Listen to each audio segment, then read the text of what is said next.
Yeah, that's what so that's the affirmative. Just the lack. I look at services like Oolagen here and I'm thinking, if I knew that this existed, if I knew that there was a drop-in program where I can go chat with somebody, that would have made the world of difference. It's much more accepted, like you said, nowadays, but there is still that stigma of like, why can't you do it and everyone else can? And coming here was still a struggle. Like, it was hard to admit that I needed a little bit of help, but I mean, I'm so glad I did. Like, it's totally fine to need help, like most people do. So. I had just moved to a new school, and the school was right across from my apartment building, and I noticed that every morning when I had to walk to school, I could literally not cross the street to get to school because it was a busy intersection, and I couldn't cross the street because my anxiety was so bad that I had a panic attack and I just walked right back in my apartment. It's kind of like your story. Like, I was a bit scared to, like, go on my own. Mm-hmm. And, I remember at one point I used to get the teachers to drive me home or pick me up from school. My social worker at the time would have to come pick me up from school. So they hooked me up with Oolagen. And I think it really helped because I had someone to, like, talk to all the time. Like, even during school hours, I was able to just, call someone. And it was good having someone to depend on. My problem was it's not that I didn't want education, I just couldn't go to school and I couldn't go home. Like, you were scared to. Yeah, it was too scary, so I couldn't do it. And everyone was like, oh, you're just a skipper. Yeah. Like, you're just missing school. Like, they were like, you can't get on a bus. Yeah, like, that's so pathetic. Mental health, it's like a forest fire. Like, if you don't treat it at its beginning, like, just keep spreading. Yeah, but like there are so many services to help you, but like you just don't know about them. Mental health, for example, is something that I think almost like every teen needs to be talking about, I think, because like high school, I remember high school to be very hard, okay? Like, it was like challenging, and like it tested my mental health. Like, I knew something was wrong when other people were questioning you, like why, well, you couldn't do something that everyone else was doing, like, so, like, at peace, like walking down the street or walking to your next class kind of thing, or finishing like the easiest assignment that everyone's doing in like 5 seconds and you're sitting there like, I don't understand this kind of thing, because you're too anxious to get started because you don't want anyone to think that you're done. And it's also hard when people just don't want to listen to you. Yeah. It's like when you self-diagnose, it's like, I swear I have this, and they're like, no, you're crazy. No, yeah, that's the worst. Like when I tell my psychiatrist sometimes, like I think I might have this, she just like laughs. Exactly, like, I hate that so I'll much. diagnose you, and it's like I think I know myself pretty well. Personally, my anxiety sort of comes in waves. Like for a while, I'll be really okay, and then all of a sudden, I just feel like I'm not at all like the person I was a couple weeks ago. For some reason, it's still sort of embarrassing or awkward to bring up. I know when I started coming here, I would just say like, oh, I have an appointment, and then like this guy I really liked was like, for what? And I was like,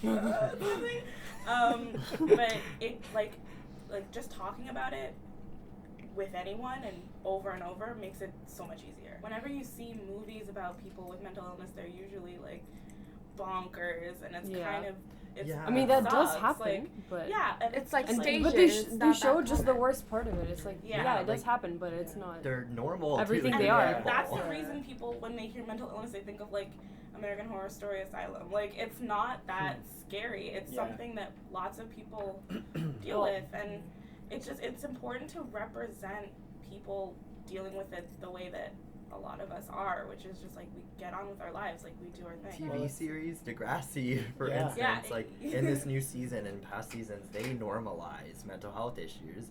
Like movies, I feel like for mental health are complete opposite of what you want to be looking at. Like TV series spend actual time on the characters and to show what they have and their symptoms and how they live a normal life. Yeah, like they show from the beginning to the end. Whereas movies, it's just the end. Yeah. Like sometimes they don't even show the recovery process. It's just like the juicy part. Where the climax. Like when I first started getting depressed, I was at first no one really noticed because nothing had really changed. I was still spending a lot of time in my room, all alone, just reading more books. I'm not doing alcohol, I'm not doing drugs, I'm not smoking, I'm not doing any of that, but it's still not necessarily the most healthy of things I could have done. I feel like whatever you do, whatever your habits are, it shouldn't be to escape. Like, you should still be like able to embrace whatever's going on in your life. Enjoy it rather than escape. There's this quote I heard, it's like, everything in moderation, including moderation.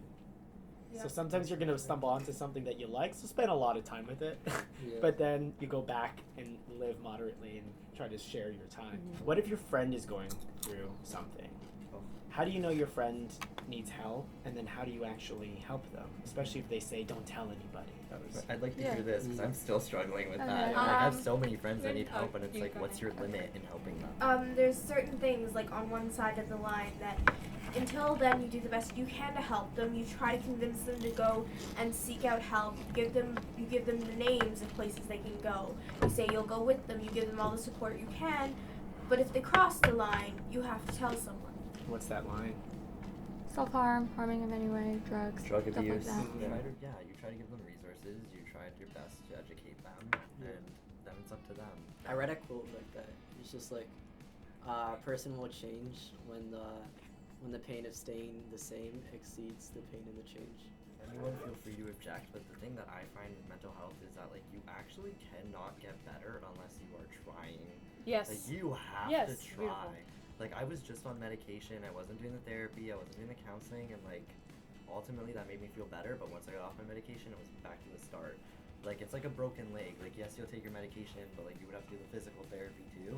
Yeah, I 100% agree with you. It gets annoying at some points. You're like, oh my god, like can I just be better?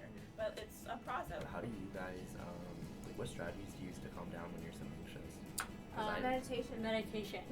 Wait, medication or meditation? I said meditation. I said meditation. I'm on medication, but like sometimes that's not enough. I gotta do like meditation as well. Control is so important. So I make a point of it to control everything that I can control. Like I wear a lot of makeup because I can control that. I can control how my face That's looks. true. Like I like to just have the things that are within my control in my control because it just makes me feel more stable. If it's not too bad, like meditation can help me control it. But if I get really bad, I like to just forget about the world for a while and just read and just kind of let it all go away. And then when I come back, I tend to find myself calmer already. Honestly, what's really interesting from what I've learned in this conversation is you guys seem to have such a strong sense of understanding about, how you guys feel and when those triggers are. And I think that is something that you guys are controlling really well, and sharing with other people are going to help other kids have that sense of perspective.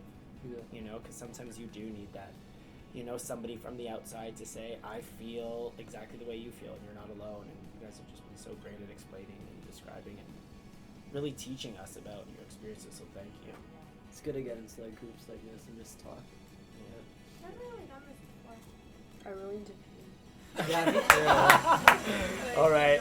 Don't leave this conversation. Join our group chat by commenting below and subscribe here.